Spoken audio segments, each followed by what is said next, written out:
On est de retour dans Bean Center, c'est l'heure d'accueillir notre invité du jour, Mélina Robert-Michon.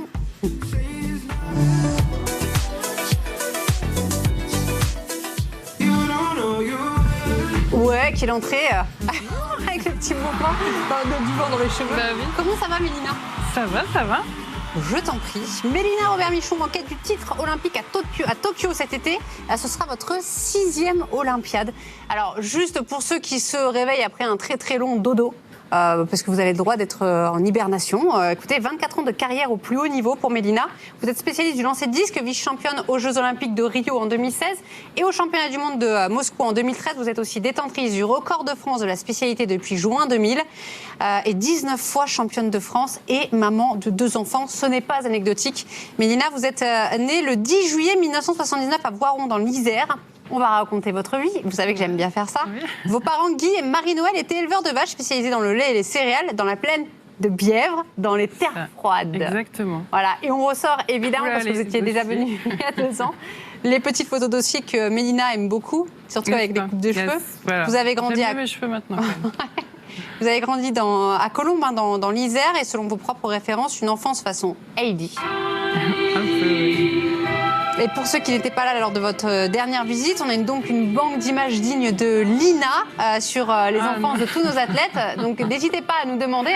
Par exemple, Rudy Gobert, on a toutes ses photos d'enfance. Tony Parker, c'est la même chose. Et donc Mélina, elle y passe forcément. Le sport a toujours fait partie de votre vie. Vos frères Guillaume et Flavien faisaient du rugby. Et vous avez commencé avec du judo, le hand au collège. Et c'est très tardivement que vous êtes mis à l'athlétisme au lycée. Comme Marie-Jo Pérec avec la course, on la recevait la semaine dernière. C'est votre prof d'EPS qui repère vos capacités. Il vous suggère de vous inscrire dans un club d'athlètes. Vous traînez les pieds. Vous imaginez si vous aviez dit non, j'y vais pas. Quelle vie vous auriez pu avoir? Complètement différente, c'est sûr. Mais j'ai dit que j'y allais pas au début, mais je suis tombée sur un entraîneur qui est revenu plusieurs fois à la charge et je me dis qu'il a bien fait et je le remercie tous les jours. En 1997, vous avez 18 ans et votre bac en poche. Vous comptez aller à la fac de Grenoble pour suivre un cursus STAPS. Mais une rencontre va tout changer. C'est celle avec Serge Debier, un passionné d'athlétisme, entraîneur régional, ancien athlète. Il vous persuade de venir vous entraîner chez lui à Lyon. Et depuis, vous ne vous êtes jamais quitté. Voilà, une très belle rencontre. Et j'ai eu la chance tout au long de ma carrière d'avoir sur mon chemin des belles personnes, dont Serge. Et j'en suis jamais séparée parce que je pense que voilà, il y a pas mieux et on a réussi à progresser, à grandir ensemble. L'homme au chapeau, gardien de stade. D'ailleurs, pendant des années, vous vous entraîniez pendant ses pauses déjeuner. Il prenait des congés pour vous accompagner en stage. Dans un sport individuel qui ne jouissait pas d'une grande médiatisation, avant finalement votre arrivée, joindre les deux bouts, c'est pas toujours facile. C'est aussi beaucoup de débrouille. Et c'est ce que vous avez vécu au début. Oui, beaucoup, mais du coup, je pense que c'est aussi ce qui nous a rapprochés et qui fait que le lien qu'on a est très fort. Et du coup, j'ai aussi la chance d'avoir autour de moi des gens qui sont là parce que ça leur plaît, parce que pour les bonnes raisons, en fait. Parce qu'ils avaient à ce moment-là rien à y gagner et ils sont là parce qu'on s'est construit ensemble et qu'on on a construit tout ça ensemble et du coup, ça donne encore plus de valeur à tout ce que je fais aujourd'hui. C'est vrai qu'on rêve souvent la vie des sportifs, mais la réalité, elle est vraiment très différente. Avant le pacte de performance qui permet aujourd'hui à des sportifs d'être en contrat avec des entreprises et d'y associer finalement leur image. 4 sportifs français sur 10 gagnaient moins de 500 € par mois. 5000 des 6000 sportifs de haut niveau n'étaient pas salariés ni couverts en cas d'accident sportif. Vous avez connu cette époque-là? Oui, forcément, parce que j'étais dans une discipline qui est peu connue et du coup peu médiatique et par conséquent avec assez peu de partenaires et de choses comme ça. Donc c'était la débrouille, on avait la fédération, heureusement, qui nous aidait beaucoup. Mais c'est vrai que c'était toujours un peu compliqué et clairement le pacte de performance, ça a été l'occasion de passer un cap aussi et de me dire... de pouvoir investir encore un petit peu plus dans mon sport, pouvoir m'entraîner plus et récupérer mieux et atteindre vraiment le très haut niveau. Parce que finalement, l'argent que vous gagnez, c'est pas pour vivre, c'est pour réinvestir dans votre sport pour être plus performante. Moi, je le voyais comme ça, en fait. Mon objectif, c'était d'être encore meilleure et je voyais plus loin, en fait. J'avais vraiment envie de progresser. Et du coup, je le voyais vraiment comme un investissement, en fait. À quel moment vous avez commencé à être plus sereine et à vivre vraiment de votre sport ? Je dirais après ma médaille à Moscou, ma première médaille mondiale, parce que là, du coup, ça a été le premier vrai coup de projecteur. Et déjà, on a pu commencer, notamment, on parlait de mon entraîneur tout à l'heure, à avoir des aménagements. Et rien que ça, ça aide de pouvoir faire les entraînements dans l'ordre où on voudrait et pas dans l'ordre où on doit le faire parce qu'on n'a pas le choix au niveau des contraintes horaires. Donc forcément, ça aide aussi à passer un cap. Donc c'était en 2013 ? 2013, oui. Et vous avez 24 ans de carrière. Donc ça fait beaucoup de temps à manger votre pain noir finalement et à sacrifier tout pour votre sport. Voilà, il fallait être patiente, pourtant c'est pas ma première qualité. Mais il faut de la détermination en fait. Comment, quelles ressources vous avez été chercher justement pour vous accrocher comme ça ? Ben je savais que je valais mieux que ce que je faisais à ce moment-là et qu'il fallait continuer à travailler. Je crois beaucoup à la valeur du travail et je sais qu'on est toujours récompensé à un moment donné, même si ça prend du temps. Le lancer de disque, c'est une discipline qui est antique, mais moins médiatisée que d'autres, et pourtant on en fait tous à l'école, et c'est d'ailleurs comme ça que vous vous êtes retrouvés dans cette discipline. Comment est-ce que vous l'expliquez ça ?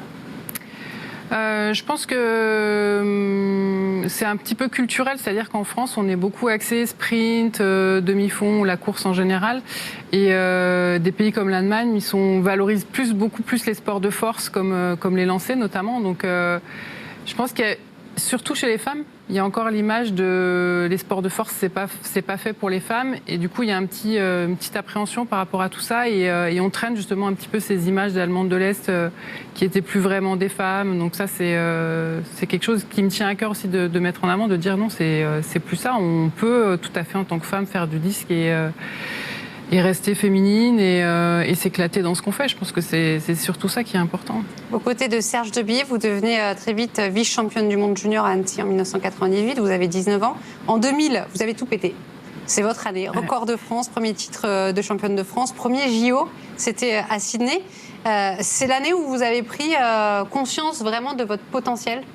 Oui, ça a été un peu une révélation de me dire ouais, je suis capable de ça. Et les premiers jeux, ça a été ça, c'est de me dire waouh, c'est un truc de fou. Là, j'y étais et je me dis j'ai envie d'y retourner et de faire mieux que ce que j'ai fait là. J'ai découvert ça et ça m'a vraiment donné envie d'y retourner. Ça m'a donné vraiment envie de m'investir encore plus pour améliorer mes perfs et pour retourner au jeu. Ouais. Et 16 ans plus tard, vous devenez vice-championne olympique à Rio. C'est la performance qui vous a permis du coup de sortir du lot. Record woman nationale depuis 2019 fois championne de France, je l'ai dit. Vous êtes la patronne incontestée du lancer en France, détentrice de 4 médailles internationales, vice-championne olympique donc. Vous avez disputé vos 6e Jeux. Avec ce palmarès, vous êtes la meilleure ambassadrice de votre discipline, mais surtout ce palmarès qui vous permet, vous, aujourd'hui, d'avoir une voix pour défendre la place des femmes dans le sport. Oui, c'est quelque chose qui me tient à cœur. J'en parlais tout à l'heure sur les sports de force et l'image de la femme et tout ça. Et j'ai envie de montrer que voilà, une femme, ça peut être une sportive, ça peut être une maman, ça peut être les deux. Et on doit pas en tant que femme, on ne doit pas se poser de limites. Et j'ai la chance d'avoir justement maintenant un petit peu plus la parole et de pouvoir en parler et de montrer que par exemple voilà, avoir des enfants pendant sa carrière c'est aussi possible, qu'il faut qu'on en parle, qu'on montre l'exemple aussi et de dire regardez c'est possible. Je pense que c'est le meilleur moyen de montrer que ça peut le faire et qu'il suffit d'être bien entouré et de faire évoluer un petit peu les mentalités là-dessus. C'est quelque chose qui me tient à cœur. Faire du lancer de disque en étant une femme. Du coup, ce qu'on comprend, c'est que vous avez forcément l'obligation de perfer pour exister et vivre tout simplement de votre sport, parce que la visibilité aujourd'hui, et c'est d'autant plus vrai pour le sport féminin, c'est le nerf de la guerre. Les jeux sont ultra importants et sans eux, pas de visibilité. Mais c'est sûr que les Jeux, ça apporte une visibilité grand public qu'on n'a pas sur d'autres championnats. Un championnat du monde, je l'ai vu moi sur l'évolution, la médaille au championnat du monde, la médaille aux Europes et la médaille des Jeux, il n'y a pas photo sur le grand public. Ça donne une visibilité à des gens qui sont pas forcément axés sur l'athlète ou sur le sport en général. Et du coup, voilà, c'est de ça qu'il faut profiter. Je pense que plus on voit quelque chose et plus on va s'y intéresser. On peut pas s'intéresser à quelque chose qu'on connaît pas ou qu'on voit jamais. Donc forcément, il faut saisir ces opportunités-là pour mettre en avant nos sports et nos disciplines, comme les lancers dont on parle assez peu. Mais là, vraiment, je trouve qu'en France, ça progresse et je vois sur les gens que je côtoie qui me disent « Ah bah tiens, on connaissait pas et finalement, on s'est intéressé en gros parce que tu étais là. Et finalement, ouais, c'est sympa comme discipline. » Donc ça, c'est les trucs qui font plaisir. Votre carrière et votre vie, tout ça, c'est calibré autour des Jeux. On parle toujours de cycle olympique. C'est ça qui ordonne en fait ce que vous allez faire ? Complètement, je fonctionne comme ça et c'est parce que c'est le Graal. Si sur toutes les médailles que j'ai, si je dois en garder qu'une, c'est sûr que je garde que la médaille olympique parce que c'est au-dessus de tout le reste. C'est 4 ans de travail. Ce jour-là, toutes les meilleures mondiales sont là dans les mêmes conditions et c'est là que tu vois vraiment quelles sont les meilleures. Pour moi, c'est ça le plus important. Tu peux avoir fait la meilleure perf du monde, le record du monde dans la saison. Si tu n'es pas là le jour J, pour moi, ça compte pas. Ce qui est important, voilà, c'est ce jour-là, tout le monde au même endroit, dans les mêmes conditions et qui c'est la meilleure, on verra. Vous avez des titres de vice-champion du monde et olympique, mais il manque l'or au niveau international. La médaille d'or aux Jeux, est-ce que c'est l'objectif d'une vie ? Est-ce que c'est l'objectif de votre vie ?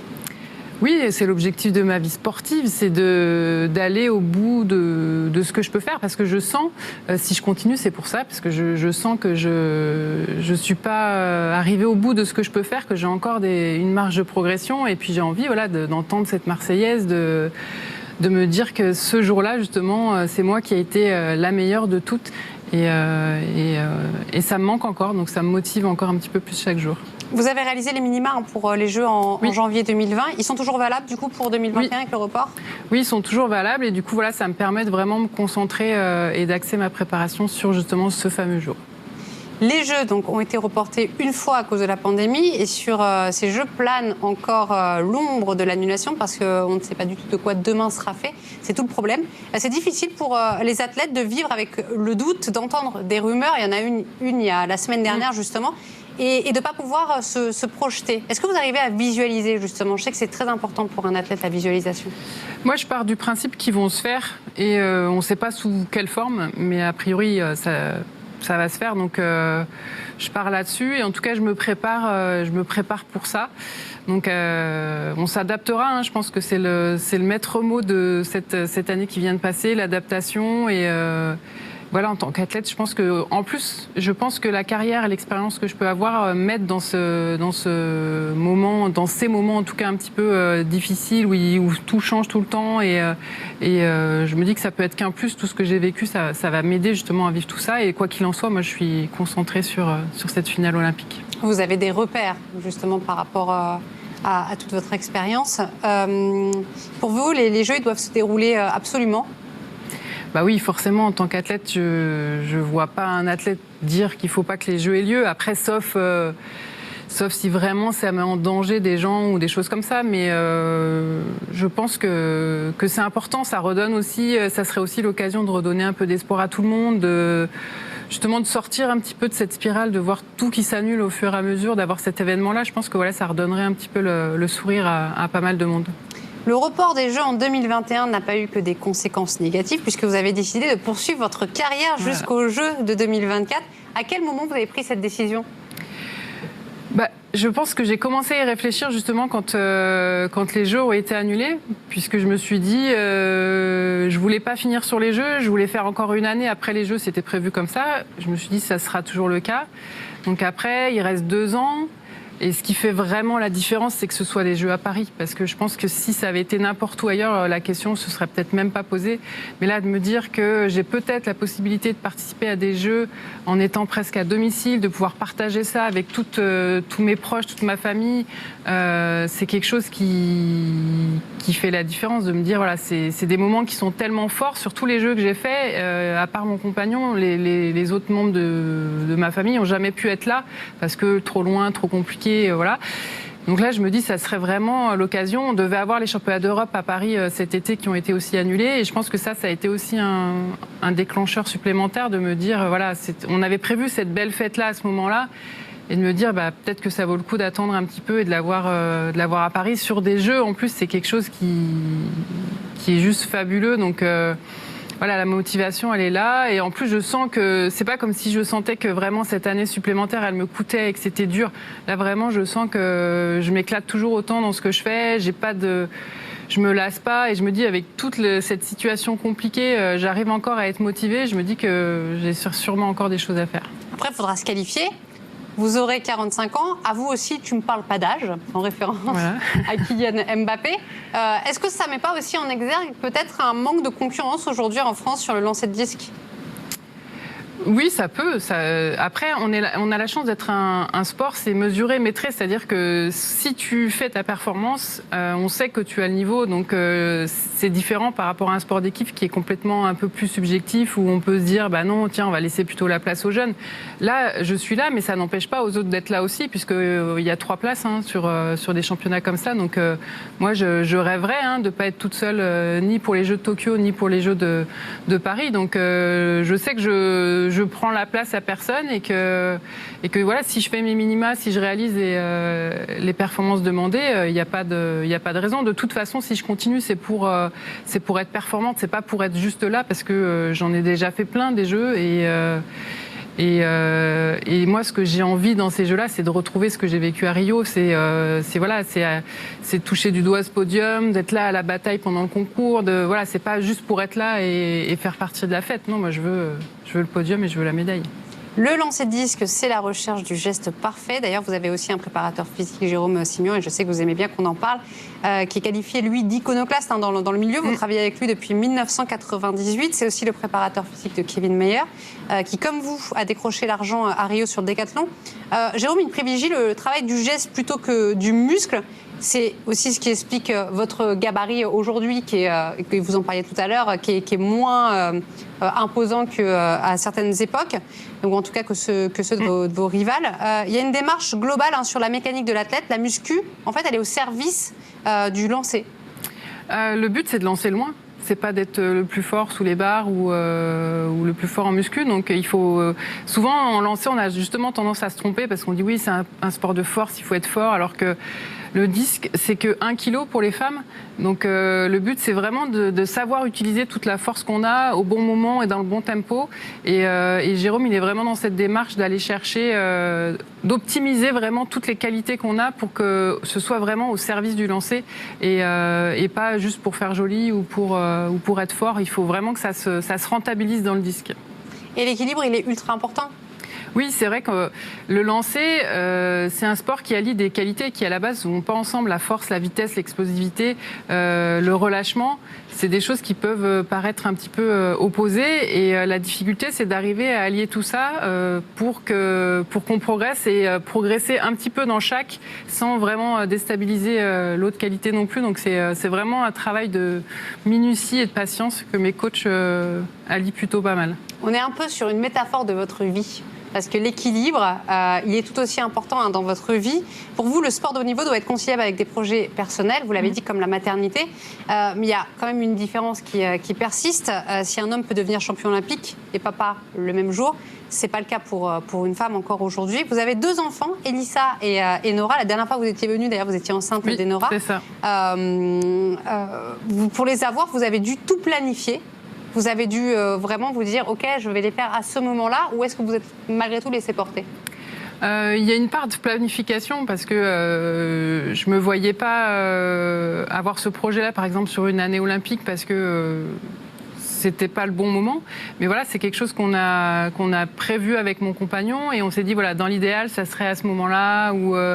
Et après, on se laisse porter parce que c'est aussi des choses qu'on maîtrise pas. Donc, ça permet aussi d'avoir un côté un peu de lâcher prise et apprendre à pas toujours tout maîtriser. Donc, forcément, voilà, il y a quand même une part de calcul, j'ai envie de dire, parce que on essaye de trouver le meilleur moment. Mais je pense que clairement, si j'avais lutté contre cette envie de maternité ou trop le repousser, j'aurais été pas bien, pas équilibrée dans ma vie personnelle et ça serait forcément ressenti sur ma vie sportive. Et c'est un peu le message que j'ai envie de faire passer aux entraîneurs, de dire des fois qui disent non mais attends encore un peu, c'est pas le bon moment, t'es au meilleur moment de ta carrière. Vous pouvez pas aller contre ça parce que c'est quelque chose qui c'est une envie qui est plus forte que tout et votre athlète au contraire vous allez la frustrer et si elle est frustrée elle sera pas bien, elle sera moins performante et du coup, plutôt que vaut mieux l'accompagner dans ce projet-là et voir ensemble comment on peut le faire, le réussir le mieux possible, plutôt que d'aller contre ça, parce qu'à un moment donné, ça marchera pas. D'ailleurs, votre première fille, après l'avoir eue, vous êtes devenue vice-championne du monde et vice-championne olympique. Ouais, j'ai eu mes meilleurs résultats après ma première grossesse et même après la deuxième, parce que mon objectif, c'est pas de revenir à mon niveau, mon objectif, c'est de devenir encore meilleur.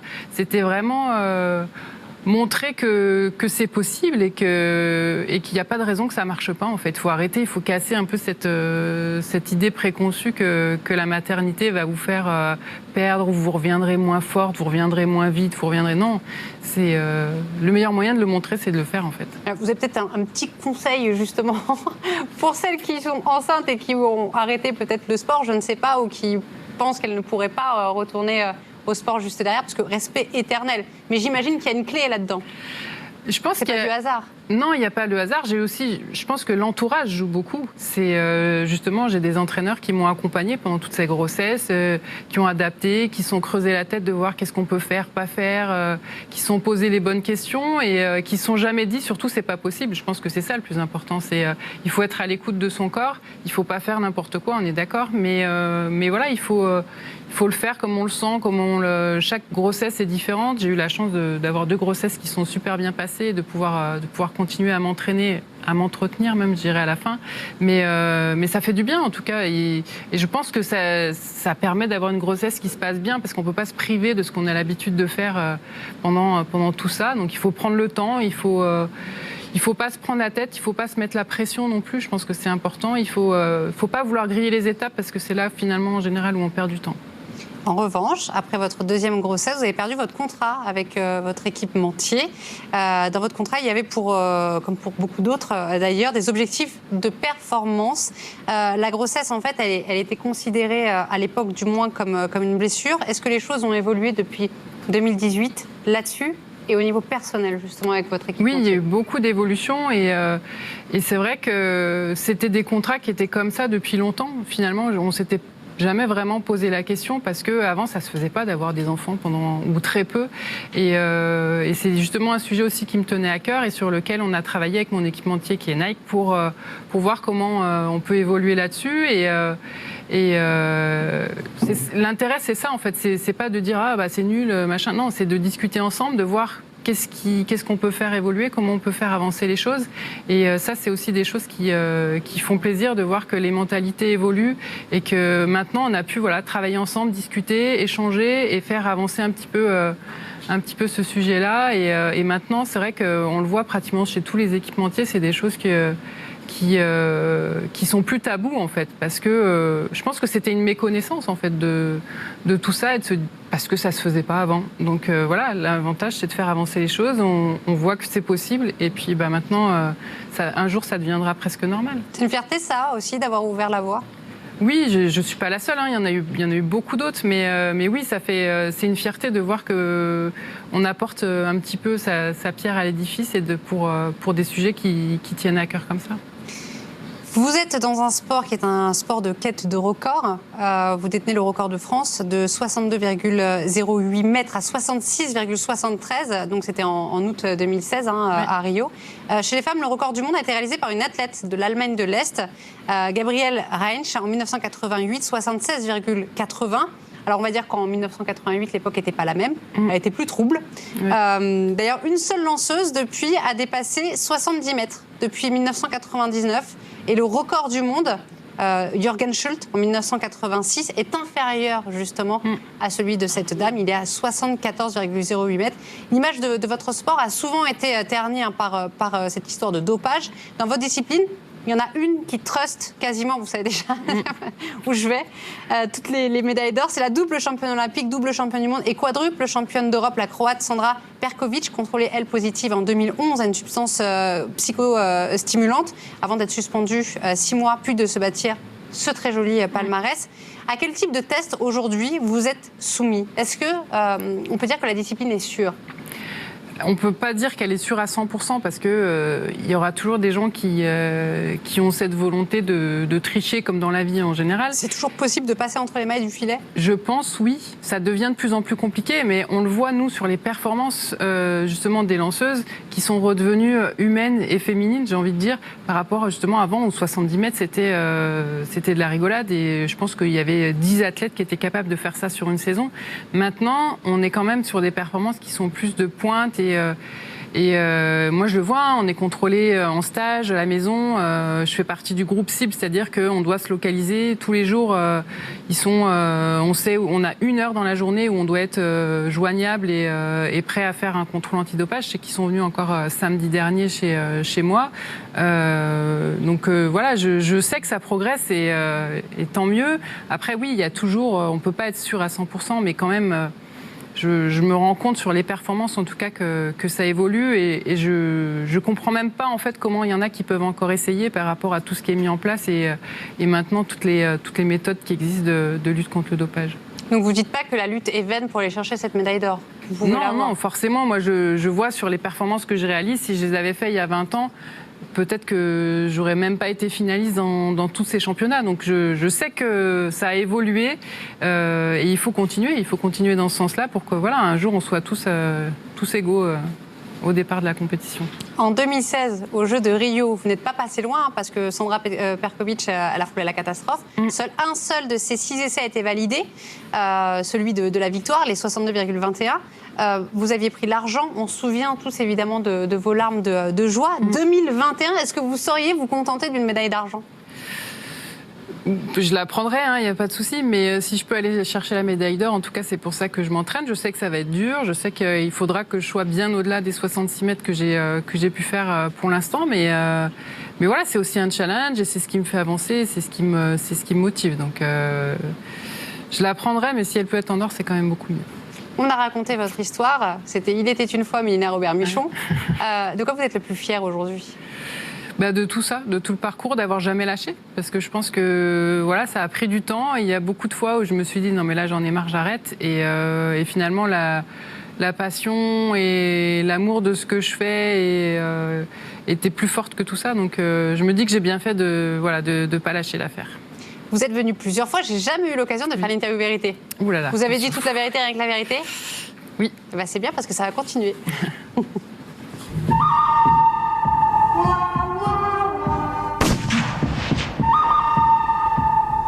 Et donc, je vais me permettre de te tutoyer. C'est quoi ton pire défaut? On attaque direct comme ça. Je suis très têtue. C'est un secret pour personne. Ta plus grande qualité? Je pense que je suis très généreuse. Si tu avais une DeLorean pour remonter le temps, comme dans Retour vers le futur, tu changerais quoi dans le passé? L'égalité des femmes, c'est-à-dire que dès le début, je mettrais égalité homme-femme, comme ça nous ferait gagner beaucoup de temps aujourd'hui. Ton plus gros complexe?